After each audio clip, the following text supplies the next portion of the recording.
All right, everybody, welcome back. It has been 8, 9 months. Sorry for the little hiatus there. Just life got in the way the last few months, but thankfully we're back, and we can get back to reviewing some of these books and also just kind of showing you what I'll be reading for the month of July. So, I wanted to start off with what I read in June for this video. So, first book I really wanted to start with was Salem's Lot by Stephen King. Um, what to say?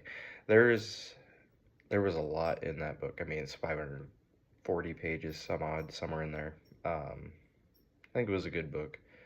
Um, the story was good. It grabbed me right away. I am currently going through Stephen King's works in order of publication. Um, I gotta say, between the two that I have read, which is Carrie and Salem's Lot, this one's probably my favorite of the two.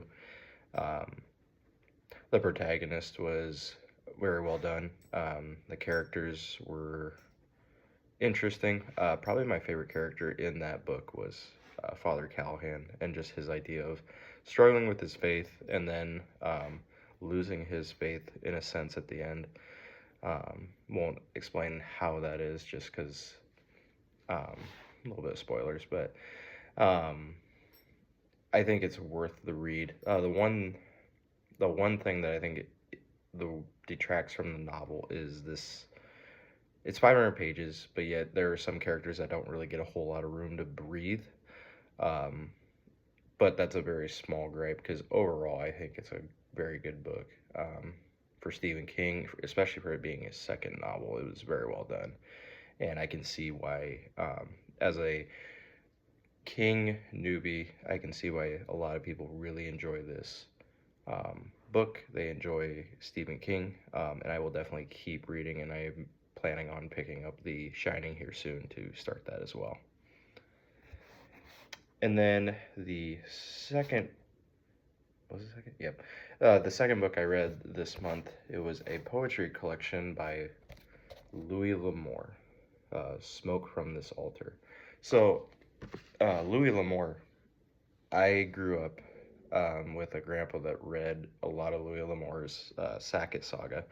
So I'm I'm very impartial to Louis L'Amour. I enjoy his work. I enjoy his stories. I enjoy a lot of his fiction.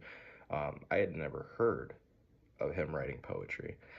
Poetry is one of those I kind of struggle with because oftentimes it just doesn't seem to really tell much of a story. I'm a more story-driven person, and I haven't read too many poetry books by any means, but sometimes it feels as though some of the poetry books can be empty platitudes, which I'm not a huge fan of. One thing that L'Amour does very well in this book, or in this poetry collection, I should say, he does tell a story with majority of the poetry that he has. Majority of it either tells a story, has a moral of a story, or it's kind of explaining something that he witnessed while he was still alive. So I think it was a very nice palate cleanser. It was a good read. Um, I might have to try and stretch myself a little bit more and read a little bit more poetry collections just because, you know, variety is the spice of life and it's always a good thing. So, um, and then speaking of variety, we have an eclectic stack here this month from June, and we'll keep moving on. So my next book I read in the month, and you're gonna see that I'm partial to these sort of books, so be warned about that. Um, the next book we read this month was Shadows of the Empire by Steve Perry. Um, so I grew up playing Shadows of the Empire in the N64, and obviously I grew up around Star Wars, and this book was probably one of my favorite ones growing up just because the idea of having a story between episode 5, which is my favorite Star Wars movie, and episode 6, and kind of giving you context of how the characters got to the point they were at in the 6th movie, and also introducing Dash Rendar, who is one of my favorite, I guess for lack of a better term, side characters in the Legends continuity. Um, and I do have the Essential Legends collection trade paperback that I just showed you, but I do have the old mass market paperback. I just don't have it in this part of my house. So, um, yeah, that was a good book. I read the version when it was still considered canon, years ago, and I really love the story. I still love the story. Um, and yeah, no notes. I think Steve Perry did a great job characterizing everyone, and he also made, I gotta say, he made Prince Seizure an absolute a-hole. Like he wrote that villain very, very well. And he wrote Darth Vader, in my opinion, extremely well. And you see kind of Vader's conflict throughout the story.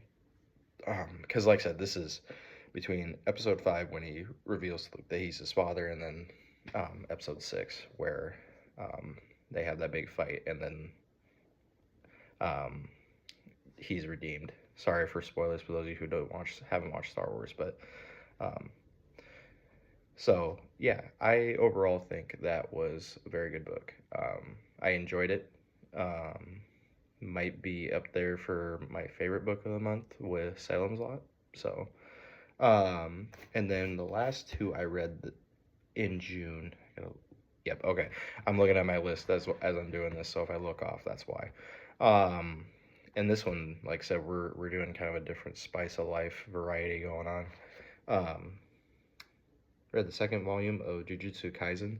I read the first issue some time ago when I was out with my family for some stuff going on. But I gotta say, I read that first issue. I wasn't impressed, um, but I will say this: after reading the second one, it's got my attention. The characters are fascinating. I'm still trying to get all the characters' names down, just because there's a lot. I mean, most manga there's always like 50, or not 50. That's over exaggerating. There's always like 4 or 5 characters in the main cast, and then there's all these extra characters going on.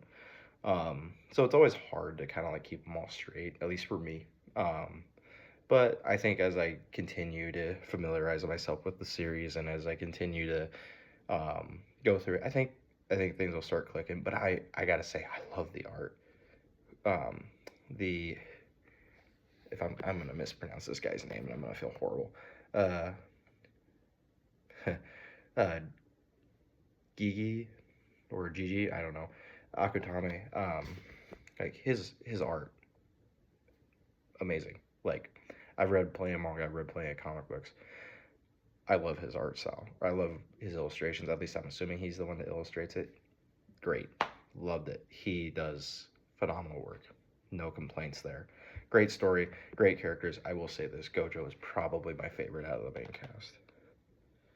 And then I'm pulling up the one that I read on my Kindle this month. Don't have my Kindle down here, but I have my iPad, so we can at least pull it up through there.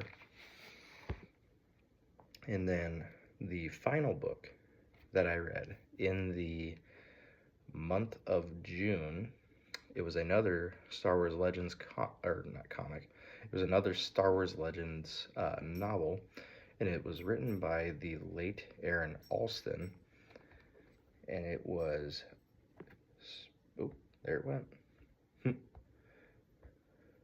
It was Star Wars Fate of the Jedi Outcast. And the cover, just so that those of you who would ever want to read it, is here. So overall, I read the New Jedi Order books quite a while ago. I also read the Yuuzhan Vong, I don't want to say trilogy, series. I can't remember what it's actually called. I just call it the Yuuzhan Vong series because that's what sticks with me. If you have the context of those series, which are the New Jedi Order and the Yuuzhan Vong, that helps make this book make sense. Because there is a lot in this first book, at least in my opinion. There's a lot going on, and there's like, I don't want to spoil too much, but for those of you who haven't read it or haven't gotten that far, but there is just to be honest, all hell's breaking loose. Like, the government is starting not to trust the Jedi. Luke is kind of put on the back burner and he's kind of forced out. And he has to go on this sort of journey back through what his nephew, Jason, experienced few years prior to this to understand how he became the way he became.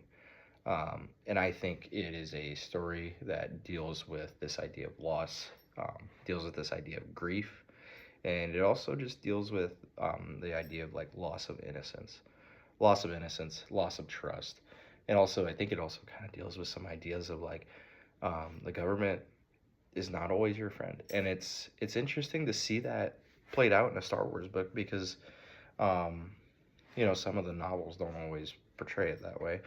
But I think it was a very, very fascinating and a very well done way of showing it. I gotta say though, and I don't know if this is just as a writer, Aaron Alston, his prose doesn't always catch my attention, and I struggle a little bit. And I think that's more so on me, because Aaron Alston, I mean, I think he's passed some time, but he has a huge bibliography, and he is obviously a well-acclaimed writer, especially within the Star Wars fandom. So no disrespect to him. I think that's just a me issue, is that his prose just doesn't quite connect with me as it should. And that's a shame because I really do think that Aaron Alston is a good author, and I do think his prose is, it's an acquired taste, but I do think that his artistry with word and his artistry with story is one of the best, at least in regards to the Legends continuity. And from what I've read of some of his other stuff, I'm like with some of the books he wrote in the New Jedi Order, I was like, this man can write, this man can cook. But for some reason, this one just didn't quite do it for me. And that's a shame because I really do think that Aaron Alston has that writing power. So, but yeah, overall, good month. Read about 5 books. Well, 3 novels, 1 manga, and then poetry collection. So I think overall it wasn't bad. If I had to rank them just off the bat, gosh, it's tough. I would say Salem's Lot was first. Shadows of the Empire has close second. The Jujutsu Kaisen Volume 2 was 3. And then the poetry collection was actually number 4. Smoke from This Altar. And then Star Wars Outcast was number 5. All great books. Loved each of them in their own way. They all have something great going for them. But yeah, those are my rankings for the books I read this month. And I will be back here in probably a few days, and I will be sharing with you guys what I am reading or what I plan to read in the month of July. I hope you guys had a safe and happy 4th of July, and we'll catch you next time.